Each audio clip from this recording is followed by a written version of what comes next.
जय श्री राम। मित्रों, मैं एस्ट्रो चाणक्य एक बार फिर आपके लिए लेकर आया हूं साप्ताहिक राशिफल, जिसमें हम जानेंगे कि 15 दिसंबर 2025 से 21 दिसंबर 2025 तक का आने वाला सप्ताह अलग अलग राशियों के लिए कैसा रहने वाला है। मित्रों, समय का पहिया हमेशा से चलता रहा है और अनंत काल तक चलता रहेगा। समय आज तक कभी ना किसी के लिए रुका है ना कभी रुकेगा। इसीलिए कहीं ना कहीं यह जरूरी हो जाता है कि हम समय के अनुसार अपने आप को ढाल लें और जीवन को बैलेंस करने की कोशिश करें। आने वाली चुनौतियों के लिए तैयार रहें, अच्छे समय को एंजॉय करें और अगर कोई परेशानी आ भी रही है तो अपने आप को इतना स्ट्रांग करें कि इन परेशानियों को कंफर्टेबली फेस कर सकें। तो चलिए शुरू करते हैं सबसे पहले राशि चक्र की पहली राशि से, जो है मेष यानी कि एरीज। इस सप्ताह आपकी ऊर्जा और उत्साह का स्तर उच्च रहने वाला है। सेल्फ कॉन्फिडेंस बना रहेगा। करियर और व्यवसाय की अगर बात करें तो इस वीक नौकरी में या वेतन वृद्धि के योग है। नए प्रोजेक्ट्स में आपकी इन्वॉल्वमेंट इंपॉर्टेंट रहने वाली है। व्यापारियों के लिए यह सप्ताह अच्छा रहेगा। मंगलवार और बुधवार के दिन कोई काम करेंगे तो सहयोग रहेगा। बृहस्पतिवार और शुक्रवार के दिन सावधानी से काम करें। धन आगमन के अवसर बनेंगे, लेकिन खर्च भी बढ़ सकते हैं। किसी एक्सपर्ट की सलाह के बिना कोई इन्वेस्टमेंट का डिसीजन ना लें। पुराने बकाया धन की वसूली संभव है। प्रेम संबंधों में मधुरता रहेगी। आप दोनों एक साथ काफी टाइम स्पेंड करेंगे। विवाहित लोगों के बीच में आपसी समझ बढ़ेगी। वीकेंड पर पार्टनर के साथ विशेष समय बिताने का अवसर मिलेगा। सिर दर्द या तनाव की समस्या हो सकती है। पर्याप्त नींद लें और योग ध्यान जरूर करें। वीक में कम से कम 4 दिन फिजिकल एक्टिविटी जरूर रखें। हनुमान चालीसा का नित्य पाठ करते रहें। अगली राशि की ओर बढ़ते हैं, जो है वृषभ यानी कि टॉरस। इस सप्ताह आलस के कारण काम में मन ना लगे ऐसी स्थिति बनती है, लेकिन फिर भी अपने रेगुलर काम टाइम पर करते रहें। स्थिरता और सुरक्षा की भावना प्रबल रहेगी। आपकी व्यवहारिक सोच काम आएगी। लॉन्ग टर्म परियोजना में प्रगति होगी। अपने वर्क प्लेस पर लोगों पर जरूरत से ज्यादा डिपेंड ना हो। व्यापार में धीरे धीरे लेकिन स्थिर वृद्धि होती रहेगी। ससुराल पक्ष की ओर से कोई ना कोई फाइनेंशियल गेन हो सकता है। किसी ऐसी पेमेंट का देने का प्रेशर बन सकता है जो बहुत टाइम से पेंडिंग थी। रियल स्टेट से जुड़े हुए मामले अनुकूल रहेंगे। अगर कोई इंपॉर्टेंट मीटिंग या काम करना है तो कोशिश करें कि मंगलवार को ही कर लें।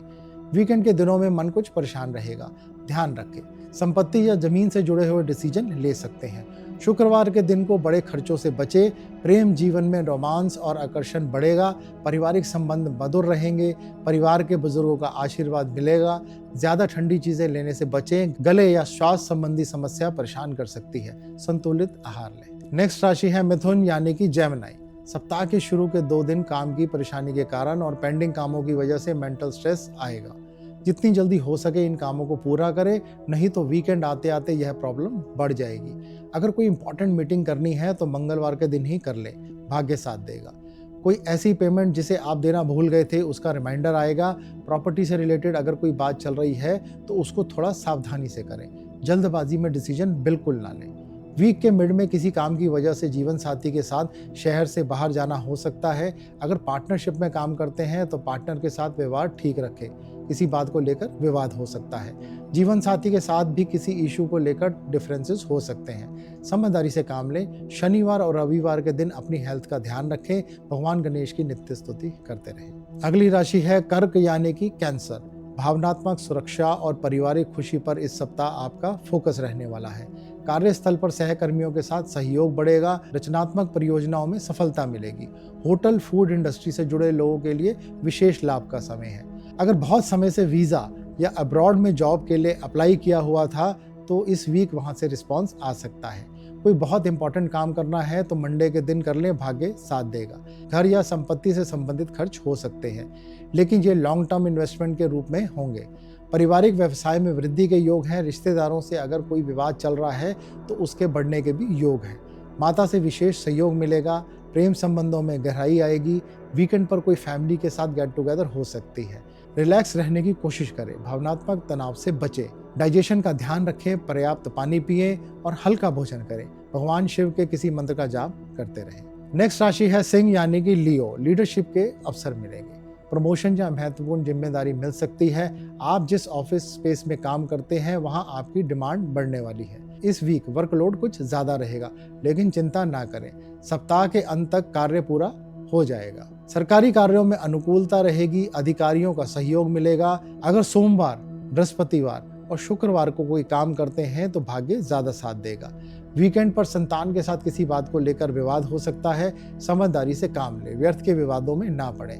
धार्मिक कार्य में इस समय रुचि रहेगी। पिता की राय को इंपॉर्टेंस दें, उनका उचित सम्मान करें। अगली राशि है कन्या यानी कि वर्गो। इस वीक सिचुएशन को फेवर में लाने के लिए बहुत ज़्यादा हार्डवर्क करना पड़ेगा। एक्स्ट्रा एफर्ट्स का समय है, लेकिन ये एक्स्ट्रा एफर्ट्स बेकार नहीं जाएंगे। इनका बेनिफिट ज़रूर मिलने वाला है। सोमवार और मंगलवार को कुछ परेशानी अनुभव करेंगे, लेकिन बुधवार और उसके बाद का समय कंफर्टेबल टाइम रहेगा। प्रयासों में सफलता मिलेगी। अगर व्यापारी हैं तो लाभ होगा। छोटे भाई बहनों से सहयोग मिलने के योग हैं।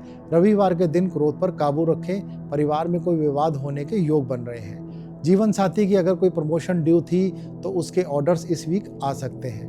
बुधवार के दिन छोटे बच्चों को कोई उपहार दें। अगली राशि है तुला यानी कि लिब्रा। स्टेबिलिटी और बैलेंस की तलाश इस सप्ताह का मुख्य फोकस रहेगा। वर्कलोड की वजह से सप्ताह के शुरू में 2 दिन मानसिक अशांति रहेगी। साझेदारी और सहयोग से संबंधित कार्य सफल होंगे। फाइनेंशियल गेन्स होने के प्रबल योग हैं। लॉ, फैशन, आर्ट, उद्योग से जुड़े हुए लोगों के लिए अच्छे अवसर रहेंगे। व्यापारिक समझौते अनुकूल रहेंगे। मंगलवार, शनिवार और रविवार को जो भी काम करेंगे भाग्य ज्यादा साथ देगा। साझेदारी से धन लाभ होगा। परिवार के लोगों पर धन खर्च होने के योग हैं। खर्चों पर थोड़ा नियंत्रण रखें। प्रेम संबंधों में सामंजस्य और खूबसूरती रहेगी। अगर अनमैरिड हैं तो विवाह के लिए अनुकूल समय है। सामाजिक स्थान पर नए परिचय हो सकते हैं। स्किन रिलेटेड कोई प्रॉब्लम परेशान कर सकती है। संतुलित जीवन शैली अपनाएं। माँ दुर्गा के किसी भी रूप की स्तुति करते रहें। नेक्स्ट राशि है वृश्चिक यानी कि स्कॉर्पियो। यह वीक आपके लिए कुछ परिवर्तन लेकर आ रहा है। रिसर्च, चिकित्सा क्षेत्र, छिपे हुए अवसरों को खोजने की क्षमता बढ़ेगी। जो स्टूडेंट रिसर्च वर्क में हैं उनको रिसर्च में सफलता मिल सकती है। एक बात का ध्यान रखें, जब तक काम पूरा ना हो जाए किसी के साथ डिस्कशन ना करें। मंगलवार, बुधवार और शनिवार के दिन भाग्य ज़्यादा साथ देगा। बृहस्पतिवार और शुक्रवार के दिन काम सावधानी से करें। परिवार सहित किसी फैमिली फंक्शन में जाना हो सकता है, जहां पर सभी रिश्तेदारों से मुलाकात होगी। वाणी में इस समय कठोरता रह सकती है, संभल के बात करें। हेल्थ अच्छी रहेगी। हनुमान चालीसा का नित्य पाठ करते रहें। नेक्स्ट राशि है धनु यानी कि सजिटेरियस। काम करने की भावना और पॉजिटिव एटीट्यूड से भरा सप्ताह रहेगा। नए अनुभवों की तलाश में सफलता मिलेगी। बहुत टाइम से जो लग रहा था कि समस्याएं बढ़ रही हैं, अब कहीं ना कहीं उनके हल दिखने शुरू हो जाएंगे। एजुकेशन, पब्लिकेशन, ट्रैवल इंडस्ट्री से जुड़े हुए लोगों के लिए अच्छे अवसर रहेंगे। विदेशी कनेक्शन लाभदायक रहेंगे। अगर शिक्षा के लिए विदेश जाना चाहते हैं तो जाना अब फाइनल हो सकता है। सप्ताह के सारे दिन ही अच्छे हैं। भाग्य का साथ मिलेगा। सही अपॉर्चुनिटी का फायदा लेंगे तो बड़ा लाभ संभव है, लेकिन अति साहसिक निवेश से बचें। विदेश से धन आगमन हो सकता है। जीवन साथी के साथ किसी लंबी यात्रा पर जाना हो सकता है। नए लोगों से परिचय रोचक रहेगा। क्रोध की अधिकता रहेगी। जल्दबाजी में निर्णय बिल्कुल ना लें। सर दर्द की समस्या हो सकती है। प्रॉपर आराम जरूर करें। भगवान विष्णु की किसी भी रूप में स्तुति करते रहें। अगली राशि है मकर यानी कि कैप्रिकॉर्न। इस सप्ताह आप काम के लिए आगे बढ़कर एफर्ट्स करेंगे, लेकिन बैलेंस बनाकर रखें, क्योंकि ज़्यादा एफर्ट्स करने से आप अपनी हेल्थ की तरफ से लापरवाह होंगे, तो इस समय आपकी हेल्थ पर बैड इफेक्ट्स हो सकते हैं। मल्टीपल स्रोतों से लाभ की स्थिति बन रही है। बहुत समय से जो मन की इच्छा थी वह पूरी हो सकती है। जो भी काम करेंगे अच्छे धन की प्राप्ति होगी। करियर में बड़ी सफलता के संकेत हैं। वरिष्ठ अधिकारियों की प्रशंसा मिलेगी। सप्ताह के सारे दिन भाग्य साथ देगा। ऑलरेडी अगर नसों से जुड़ी हुई कोई समस्या है तो वह इस समय बढ़ सकती है, उसका ध्यान रखें। बुजुर्गों के पास बैठे, उनकी बात सुने और उनका आशीर्वाद से लाभ मिलेगा। अगली राशि है कुंभ यानी कि एक्वेरियस। इस सप्ताह नए नए लोगों से मिलने के अवसर मिलेंगे। अगर आप बिजनेस में हैं तो कुछ नए लोग आपको ज्वाइन कर सकते हैं। टेक्निकल क्षेत्र, इंफॉर्मेशन और technology, social media, new startups, इन सभी कामों में इन्वॉल्व लोगों को लाभ मिलेगा। टीम प्रोजेक्ट सफल होंगे। प्रोफेशनल लाइफ में बहुत ही अच्छा सप्ताह है। अपने सभी क्लाइंट्स के टच में रहें। कोई बड़ा ऑर्डर मिल सकता है। बृहस्पतिवार, शुक्रवार, शनिवार और रविवार के दिन भाग्य ज़्यादा साथ देगा। इसका लाभ उठाएं। वैसे तो स्वास्थ्य ठीक रहेगा, लेकिन ठंडी तासीर वाली चीज़ें बिल्कुल ना लें। कोल्ड एंड कफ की प्रॉब्लम हो सकती है। जो लोग हार्ड लेबर करते हैं उनका किसी न किसी रूप में सहयोग करते रहें। अब हम आ पहुंचे हैं राशि चक्र के अंतिम राशि पर, जो है मीन यानी कि पाइसेस। अधिक से अधिक लाभ कमाने की मन में इच्छा रहेगी। पर्सनल प्रोफेशनल लाइफ में संतुलन बनाकर रखें। प्रॉपर्टी से जुड़े किसी काम को लेकर काफ़ी समय से सोच रहे थे तो वह करने का समय आ गया है। अब जल्दी ही आप कोई फाइनल डिसीजन ले सकते हैं। प्रोफेशनल लाइफ में नई अपॉर्चुनिटीज़ मिलेंगी। आर्ट, म्यूजिक, चिकित्सा, आध्यात्मिक कार्यों में सफलता मिलेगी। अगर आप व्यापारी हैं तो इस समय अपने व्यापार को बढ़ाने की प्रबल इच्छा रहेगी, जिसके लिए आप बहुत प्रयास करने वाले हैं और उनमें आप सफल भी होंगे। परोपकार से संबंधित काम शुभ रहेंगे, भाग्य में वृद्धि देंगे। ऑफिस में अपना व्यवहार ठीक रखें। क्रोध की अधिकता के कारण विवाद हो सकता है। छोटी छोटी बातों को अवॉइड करके चलें, स्वास्थ्य ठीक रहेगा। पैरों में किसी प्रकार का कंटिन्यू पेन हो सकता है। अगर ज़्यादा प्रॉब्लम हो तो डॉक्टर की सलाह ज़रूर लें। बृहस्पतिवार के दिन मंदिर जाएं और बेसन से बना हुआ कोई प्रसाद बांटें। तो यह था आने वाले सप्ताह का साप्ताहिक राशिफल। ऐसे ही ज्योतिष से जुड़ी हुई जानकारियों के लिए हमसे जुड़े रहें, स्वस्थ रहें, प्रसन्न रहें, अपना और अपने परिवार का ध्यान रखें। जय श्री राम।